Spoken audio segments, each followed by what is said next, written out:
মানুষকে ঐক্যবদ্ধ করতে পারি, আমরা যেন মানুষকে বিচ্ছিন্ন না করি, আমরা যেন দিনকে কঠিনভাবে উপস্থাপন না করি। ঠাকুরগাঁওয়ে তারাবির কাতার থেকে হিজরা সম্প্রদায়ের কণ্ঠে একটাই দাবি, একটি মসজিদ, ইসলামের পথে চলার সুযোগ।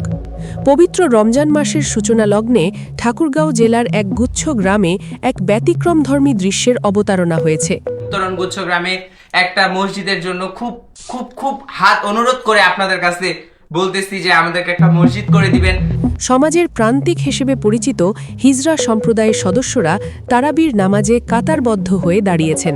সেহেরি খেয়ে রোজা রাখার প্রস্তুতি নিয়েছেন। নামাজ শেষে তারা আল্লাহর কাছে হেদায়াত ও তৌফিক প্রার্থনা করেছেন। আর একই সঙ্গে সরকারের কাছে জানিয়েছেন একটি আন্তরিক আবেদন, তাদের এলাকায় একটি মসজিদ নির্মাণের ব্যবস্থা করার জন্য। আমরা আজকে থেকে তারাবি শুরু করলাম।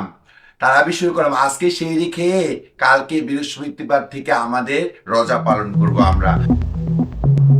রমজানের প্রথম প্রহরেই তারা ঘোষণা দিয়েছেন, আমরা তারাবি শুরু করেছি, আমরা রোজা রাখব, আমরা চাই সারা মাস যেন ঠিকভাবে ইবাদত করতে পারি। তাদের কণ্ঠে ছিল আবেগ, চোখে ছিল প্রত্যাশা। তারা আল্লাহর কাছে দোয়া করেছেন যেন সুস্থভাবে 30টি রোজা পালন করতে পারেন এবং ধারাবাহিকভাবে 5 ওয়াক্ত নামাজ আদায় করতে পারেন।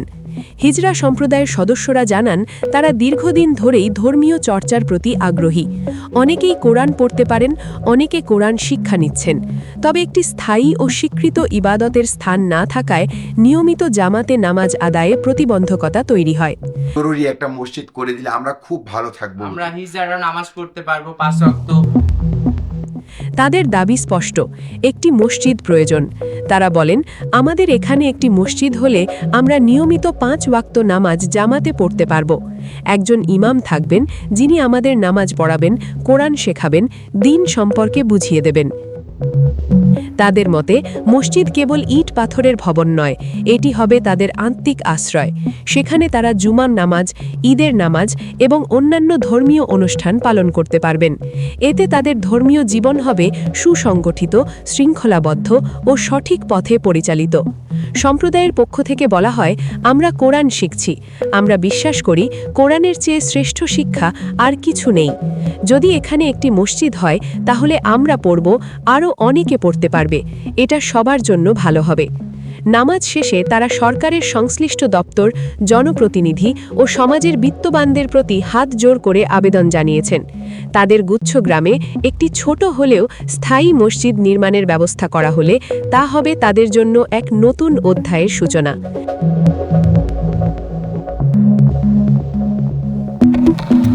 তা হিজরা কি মসজিদে নামাজ পড়তে পারবে? প্রথমে একটা কনসেপ্ট ক্লিয়ার করতে হবে যে ইসলামে উভয় লিঙ্গ বলে কোনো লিঙ্গের বক্তব্য নাই। হযরত আলী বলছেন তার প্রস্রাবের অঙ্গ দেখে নির্বাচন করা হবে কোন দিকে তার ফতুয়া যাবে। সে অপূর্ণাঙ্গ কিন্তু পুরুষাঙ্গের মতো অঙ্গ দিয়ে যদি প্রস্রাব করে, এই ধরনটা যদি পুরুষাঙ্গের মতো হয় তাহলে তাকে পুরুষ ধরা হবে। এইরকম অঙ্গ, সেটাও পূর্ণ নয়, পূর্ণ মেয়েদের মতো নয়, কিন্তু সেই রকম অঙ্গের কাছাকাছি দিয়ে যদি সে প্রস্রাব করে তাহলে তাকে মেয়েদের দিকে ধরা হবে।